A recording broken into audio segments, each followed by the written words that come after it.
ఆఫీస్కి వెళ్ళిన తర్వాత ఏదో అనుకోకుండా ప్లాన్ చేశారు. సడన్గా బయటికి వెళ్దామని అన్నారు. సో దగ్గరగా ఉంటుందని కొండాపూర్లో ఉన్న పాలపిట్ట సైక్లింగ్ పార్క్కి వెళ్దామని ప్లాన్ చేసేసుకున్నాం. కొలీగ్స్తో ఇదే ఫస్ట్ టైం వెళ్తున్న అవుటింగ్ నాది.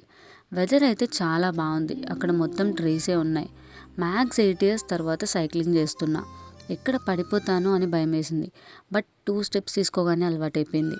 మీరు కూడా మీ ఫ్రెండ్స్తో అవుటింగ్కి వెళ్ళాలి అనుకుంటే ఈ ప్లేస్కి వెళ్ళొచ్చు. తక్కువ బడ్జెట్తోనే అయిపోతుంది. మీరు మీ ఫ్రెండ్స్తో వెళ్ళిన ఫస్ట్ అవుటింగ్ ఏంటో కామెంట్ చేసేయండి.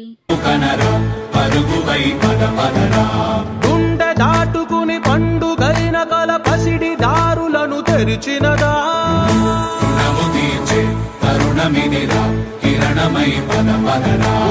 ఏమి వదిలి ఎటు కదులుతోందమది మాటకైన మరి తలచినదా.